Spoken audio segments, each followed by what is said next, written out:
राधे राधे भक्तों। आज मैं आपको इस वीडियो में कार्तिक मास महात्म का 35वां अध्याय सुनाऊंगी। अनुपम कथा कार्तिक होती है संपन्न, इसको पढ़ने से हरि होते हैं प्रसन्न।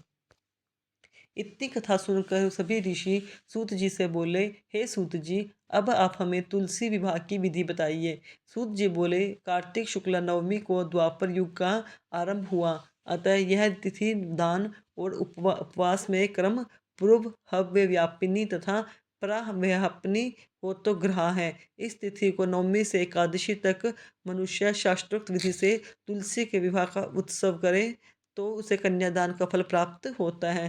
पूर्व काल में कनक की पुत्री किशोरी ने एकादशी तिथि में संध्या के समय तुलसी की वैवाहिक विधि संपन्न की।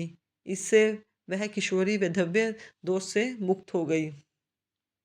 अब मैं उसकी विधि बतलाता हूँ। 1 तोला सुवर्ण की भगवान विष्णु की सुंदर प्रतिमा तैयार कराएं, अथवा अपने शक्ति के अनुसार आधे या चौथाई तोले की ही प्रतिमा बनवा ले।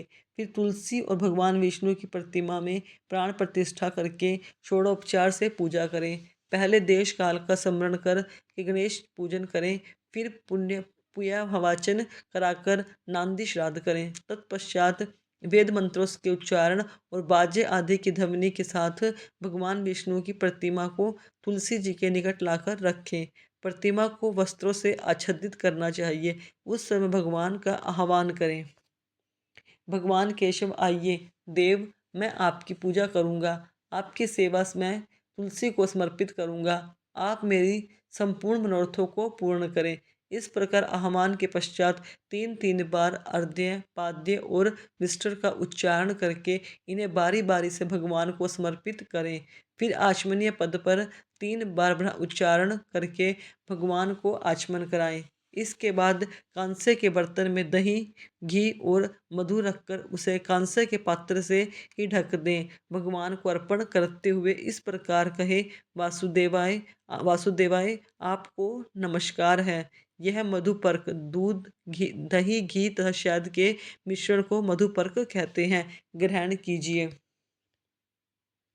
तदंतर हरिद्वार लेपन और अभ्यंग कार्य संपन्न करके गोधूलि की बेला में तुलसी और विष्णु का पूजन पृथक पृथक करना चाहिए। दोनों को एक दूसरे के सम्मुख रखकर मंगल पाठ करें। जब भगवान सूर्य कुछ कुछ दिखाई दे तो तब कन्यादान का संकल्प करें।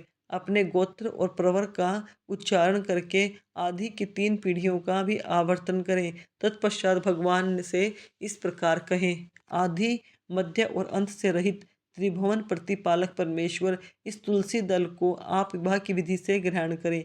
यह पार्वती के बीज से प्रकट हुई है, वृंदा की भस्म से स्थित हो रही है तथा आदि मध्य और अंत से शून्य है। आपको तुलसी बहुत ही प्रिय है, अतः इसे मैं आपकी सेवा में अर्पित करता हूँ। मैंने जल के घड़ों से सींचकर और अन्य प्रकार की सेवाएं करके अपनी पुत्री की भांति इसे पाला पोसा और बढ़ाया है। आपकी प्रिय तुलसी मैं आपको दे रहा हूँ, प्रभु आप इसे ग्रहण करें। इस प्रकार तुलसी का दान करके फिर उस दोनों अर्थात तुलसी और भगवान विष्णु की पूजा करें। विवाह का उत्सव मनाएं। सुबह होने पर पुनः तुलसी और विष्णु जी का पूजन करें। अग्नि की स्थापना करके उसमें द्वादश मंत्र से खीर घी मधु और तिल मिश्रित हवनीय द्रव्य की 108 आहुति दें। फिर होमक न करके पूर्ण आहुति दें। आश्चर्य की पूजा करके होम की शेष विधि पूरी करें। उसके बाद भगवान से इस प्रकार प्रार्थना करें, हे प्रभु आपकी प्रसन्नता के लिए मैंने यह व्रत किया है। जनार्दन इसमें जो न्यूनता हो वह आपके प्रसाद से पूर्णता को प्राप्त हो जाए।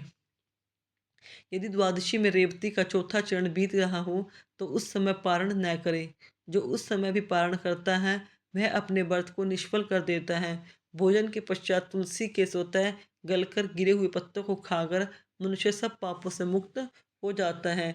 भोजन के अंत में शंख उख आंवला और बेल का फल खा लेने से उच्छेदित दोष मिट जाता है। तदंतर भगवान का विसर्जन करते हुए कहे, भगवान आप तुलसी के साथ बैकुंठ धाम में पधारे।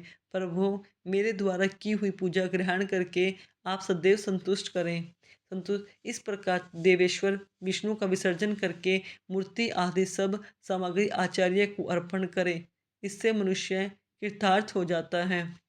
यह विधि सुनाकर सूत जी ने ऋषियों से कहा, हे ऋषियों, इस प्रकार जो मनुष्य श्रद्धापूर्वक सत्य, शांति और संतोष को धारण करता है, भगवान विष्णु को तुलसी दल समर्पित करता है, उसके सभी पापों का नाश हो जाता है और संसार के सुखों को भोगकर अंत में विष्णु लोक को जाता है। हे ऋषिवरों, यह कार्तिक मास महात्म सब रोगों को और संपूर्ण पापों का नाश करने वाला है। जो मनुष्य इस महात्म को भक्तिपूर्वक पढ़ता है और जो सुनकर धारण करता है, वह सब पापों से मुक्त हो भगवान विष्णु के लोक में जाता है। जिसकी बुद्धि खोटी हो तथा जो श्रद्धा से हीन हो, ऐसे मनुष्य किसी भी मनुष्य को यह महात्म नहीं सुनना चाहिए। कार्तिक मास महात्म का 35वां अध्याय समाप्त। मैंने आपको पूरे महीने कार्तिक मास का महात्म बताया है। आज से यह कम महात्म संपूर्ण हुआ। राधे राधे भक्तों।